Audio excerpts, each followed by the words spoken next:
नमस्कार साथियों, आशा करता हूँ सब अच्छे होंगे।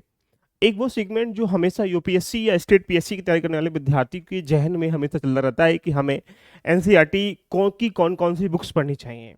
फिर सेकंड सेगमेंट आता है कि एनसीईआरटी को पढ़ना कैसे चाहिए।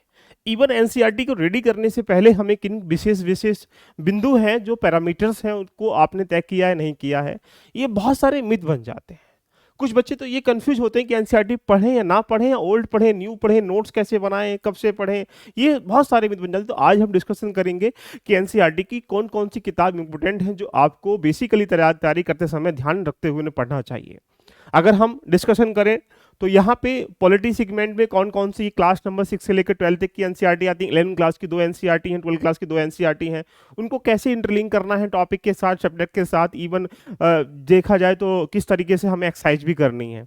अगर हम बात करें यहाँ से इकोनॉमी के, तो इकोनॉमी की कैसे रेडी करनी है, तो क्लास नंबर 9 से लेकर 12 की कैसे रेडी करनी है, ज्योग्राफी की एनसीईआरटी कैसे रेडी करनी है। और ये बहुत जरूरी है, सबसे बड़ी जरूरी सेगमेंट ये बन जाता है कि तुमको एनसीईआरटी में से कौन सी चीजें ऐसी हैं जो आपको स्किप करनी है, कौन सी चीजें ऐसी हैं जो आपको मार्क करके नोट डाउन करके उसको एक्सरसाइज भी करनी है, प्रैक्टिस भी करनी है, राइट, एंड रिवीजन भी करना है। आगे हम लोग बात करें यहाँ पे अगर हिस्ट्री की, तो हिस्ट्री क्लास नंबर 6 से लेकर 12 की, एंशियंट में, मिडाइवल में, मॉडर्न में, आर्ट कल्चर में, वर्ल्ड में कौन कौन सी एनसीईआरटी को आपस में इंटरलिंक करते हुए पढ़ना है। ये बहुत सारे ऐसे सेगमेंट बन जाते हैं जो कहीं ना कहीं बच्चों को कहीं ना कहीं दर्द देते रहते हैं। अगर हम साइंस की बात करेंगे तो साइंस के एस्पेक्ट में कौन सी एनसीईआरटी पढ़ें, वहाँ क्लास नंबर 11 12 में इन्वायरमेंटल कैसे निकालें, ये सारी बातें हम लोग आज डिस्कशन करने वाले हैं। और कौन कौन सब्जेक्ट के एनसीईआरटी के साथ साथ उसको पढ़ना कैसे चाहिए, सारी चीज़ें आज के मैं आपसे डिस्कशन करूंगा, राइट। अगर हम आर्ट कल्चर की बात करेंगे तो फाइन आर्ट की क्लास नंबर 11 की क्लास की एनसीईआरटी कैसे पढ़ें, ये सारी बातें हम लोग यहाँ आज करने वाले हैं, राइट। उसके बाद अगर सोसाइटी के बाद आप जाएंगे, सोसाइटी में आप देखते होंगे जीएस के फर्स्ट पेपर में, अगर हम लोग देखें 3 पार्ट से मिलकर बना हुआ है, हिस्ट्री है, ज्योग्राफी, सोसाइटी। सोसाइटी का अकेले का अपना वेटेज जो है 80 से लेकर 100 मार्क्स के बीच में रहता है। तो ये जरूरी है आपको डिफाइन करना कि हमारे एग्जाम में वेटेज किस किसका कितना कितना निकल के आ रहा है। अगर ये आपको नहीं पता होगा तो आप क्या करेंगे, अंधे की तरह धनक दौड़ना स्टार्टिंग कर देंगे, ना आपको अपनी दूरी पता होगी, ना आपको डेस्टिनेशन पता होगी, ना आपको लक्ष्य पता होगा, बस चलते चले जाएंगे। तो ऐसे चलने से कोई फायदा है नहीं, देखिएगा। तो ये सब चीजें बहुत जरूरी हैं, राइट। अगर हम लोग बात करें हिस्ट्री के सापेक्ष में, तो क्लास नंबर यहाँ पे 6 से लेकर 12 के एनसीईआरटी सारी इंपोर्टेंट है। इनकी लिस्टिंग जो है मैं आपको नीचे दिया गया टेलीग्राम लिंक है, आप वहां ज्वाइन हो जाइएगा। पूरी मैं ब्रीफिंग कर दूंगा कि इस चैप्टर में कितने चैप्टर हैं, इसमें उस चैप्टर में से पहला चैप्टर, दूसरा चैप्टर कौन सा पढ़ना है, कौन सा नहीं पढ़ना है, उसमें से क्या पॉइंट पढ़ना है, ये सब लिस्टिंग में करने वाला हूँ, देखिएगा वो जो टेलीग्राम पे दिया गया है। तो मैं ये कह सकता हूँ कि हिस्ट्री की क्लास नंबर यहाँ पे अवर पास्ट, हमारा अतीत नंबर यहाँ पे 6 7 8 दे रखा है। तो ये बेसिक चीजें हैं, तो ये है आपको पढ़नी पड़ेंगी, राइट। क्लास नंबर 9 में आएंगे, कंटेम्प्रेरी वर्ल्ड आ जाएगा निकल के फर्स्ट सेकंड, तो ये थीम वाली है, इसको आप न्यू पढ़ सकते हैं। बाकी जो ये है ये आपको ओल्ड पढ़ लीजिएगा। तो ये बड़ा विषय बन जाता है कि ओल्ड पढ़े न्यू पढ़े, तो ये बड़ा गंभीर विषय बन जाता है। तो क्लास नंबर 6 से लेकर 12 की एनसीईआरटी कंप्लीटली आपको पढ़नी है, राइट। अगर हम लोग बात करेंगे यहाँ पे सोसाइटी के बारे में, तो यहाँ आपको क्लास नंबर 11 और 12 की सोसाइटी के बारे में यहाँ पे दोनों किताबें पढ़नी है। इट मीन्स मतलब इसके कौन से चैप्टर पढ़ रहे हैं, इसको मैं टेलीग्राम पे नीचे लिंक दिया गया है, वहां पे आपको दे दूंगा, राइट। आफ्टर दैट हम लोग बात करें आर्ट कल्चर के बारे में। अच्छा वेटेज आता है आर्ट कल्चर का, चाहे वो एंशिएंट, मिडाइवल, मॉडर्न से लेते हुए क्यों ना हो। तो अगर हम यहाँ चर्चा करेंगे तो क्लास नंबर 11 की और क्लास नंबर 11 के 9 और 10 चैप्टर मैंने यहाँ दे रखा है। बाद में क्लास नंबर 12 की क्राफ्ट ट्रेडिशनल ऑफ इंडिया नाम की बुक्स आती है, उस पर हमने फोकस करना है। तो यानी आर्ट कल्चर के लिए ये इनफ डाटा है आपका एनसीईआरटी के लिए। अगर हम लोग चर्चा करेंगे यहाँ पे ज्योग्राफी के बारे में, ज्योग्राफी एक मेजर सेगमेंट है कि बाकी अगर आप लक्ष्मीकांत किताब पढ़ लेंगे तो मैं ये कह सकता हूँ कि एनसीईआरटी की इतनी नीड नहीं पड़ती है। लेकिन फिर भी ज्योग्राफी में एक बहुत जरूरी चीज़ ये होती है कि आपको एनसीईआरटी में बेसिक जो टर्मोलॉजी है, चाहे अर्थक्वेक है, चाहे वोल्केनो है, या अन्य जितनी भी क्लाइमेटोलॉजी है या ओशनोलॉजी है, बाकी जितने भी सेगमेंट हैं वो एनसीईआरटी से पढ़ेंगे तो बहुत अच्छे तरीके ध्यान रखना आप कवर कर पाएंगे। तो इसलिए ज्योग्राफी क्लास नंबर 6 से लेकर 12 की एनसीईआरटी को कवर करना है। ऐसा करने से आप बहुत अच्छे नंबर ध्यान ज्योग्राफी में प्राप्त कर भी पाएंगे और एक ब्रह्मांड को समझ भी पाएंगे कि हाँ अर्थक्वेक कैसे होता है या पृथ्वी कैसे बनी, ये सब बातें यहाँ पे। लेकिन फिर भी इसमें से कौन सी इंपोर्टेंट अगर आप देखा जाए तो फिजिकल ज्योग्राफी वाली बहुत इंपोर्टेंट किताब है ये। यानी मैं कह सकता हूँ इसको 3 4 बार तो पढ़ना ही चाहिए, राइट। आगे बात करें हम लोग यहाँ पे इकोनॉमी की क्लास नंबर 9 से लेकर 12 की एनसीईआरटी बहुत इंपॉर्टेंट है। लेकिन 9 12 के बारे में ब्रीफिंग के बारे में समझाया गया है कि अंडरस्टैंडिंग इकोनॉमिक डेवलपमेंट कैसे हुआ। बट क्लास नंबर 11 12 की एनसीईआरटी बहुत इंपॉर्टेंट है, तो इसलिए ध्यान रखिएगा यहाँ पे क्लास नंबर 11 12 की एनसीईआरटी को बहुत अच्छे से पढ़ना चाहिए। एंड आफ्टर दैट हम लोग क्लास नंबर पॉलिटी की बात करेंगे। तो पॉलिटी की जो एनसीईआरटी है क्लास नंबर 9 से 12 की पढ़नी। क्लास नंबर 6, 7, 8 देखा जाए तो वहाँ पे एक बेसिक थीम बताई गई है कि डाइवर्सिटी क्या होती है, डिस्क्रिमिनेशन क्या होता है, local government, state government, central government के बारे में ब्रीफिंग दे रखी है। तो आप मैं ये कह सकता हूँ कि आपको यहाँ पे क्लास नंबर 9 से लेकर 12 के एनसीईआरटी को बहुत अच्छे से कवर करना है। क्लास नंबर 11 के एनसीईआरटी में 2 एनसीईआरटी हैं, क्लास नंबर 12 में भी 2 एनसीईआरटी हैं, लेकिन सबसे इंपॉर्टेंट कौन सी है? तो जाएंगे क्लास नंबर 11 क्लास की जो ये एनसीईआरटी है, इंडियन कॉन्स्टिट्यूशन ऑफ बर्थ, बहुत इंपॉर्टेंट है क्योंकि संविधान के बारे में डिफाइन करती है और पूरा इसमें दिखाया गया है कि संविधान कैसे बना, क्या होता है, ये सब बातें यहाँ लिखी गई हैं, राइट।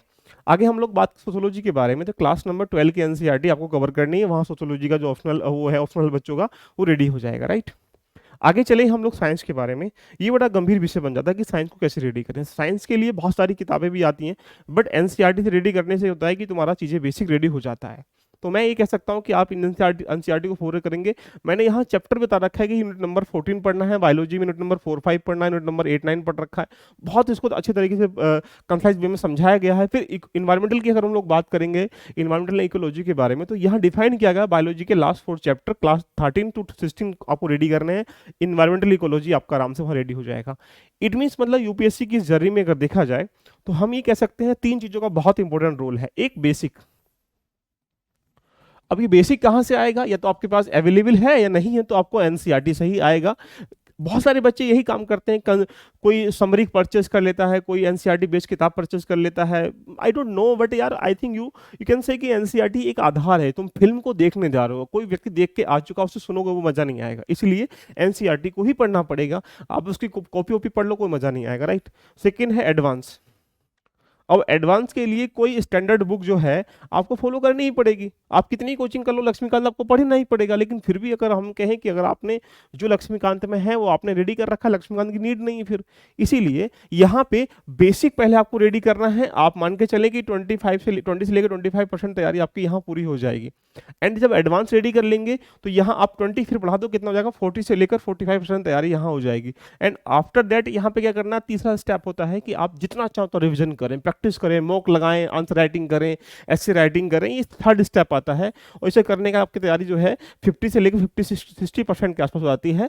और इससे ऊपर तुम्हें कभी जाना भी नहीं, क्योंकि 50-60% में प्रीलिम्स हो, मेंस हो, इंटरव्यू हो, सब में सिलेक्शन हो जाता है। इसलिए मैं आपके सामने एक मिनिमम अमाउंट में देखा जाए तो एनसीईआरटी का एक बैच लेके आ चुका हूं, जो जून के फर्स्ट वीक में स्टार्ट हो रहा है। जून के फर्स्ट वीक में एनसीईआरटी बैच स्टार्ट हो रहा है। वहां हम क्या करेंगे, आपको पीडीएफ फॉर्मेट में नोट्स भी मिलेगा।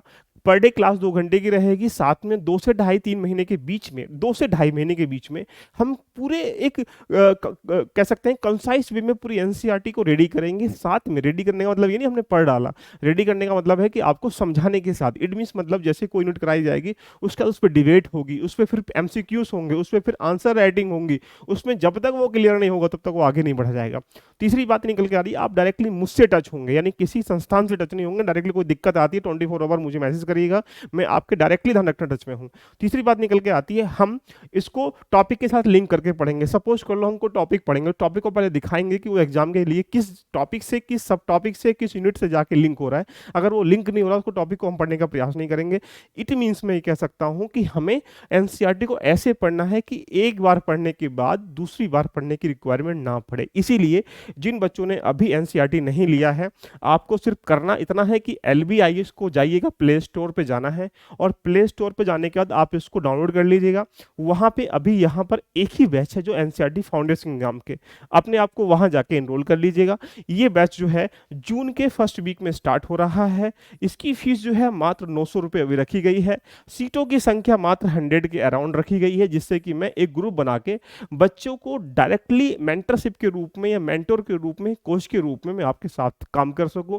ये श्योरिटी है कि अगर आप एक बार यहाँ से पढ़ लेते हैं एनसीईआरटी, तो फिर तुम्हें एनसीईआरटी को बार बार ना तो रिवीजन करने की आवश्यकता पड़ेगी और ना ही नोट्स बनाने की रिक्वायरमेंट पड़ेगी। और जो चीज़ें होती हैं, आंसर राइटिंग करना, एमसीक्यूज लगाना या प्रैक्टिस करना, रिकॉल करना, रिमाइंड करना, उनसे सब आप निजात पा पाएंगे। तो जिन बच्चों ने अभी ये बैच नहीं लिया है, आप निसंकोच जाके LVIS के ऐप को डाउनलोड कर लीजिएगा और डाउनलोड करके उसको आप आराम से परचेज कर सकते हैं।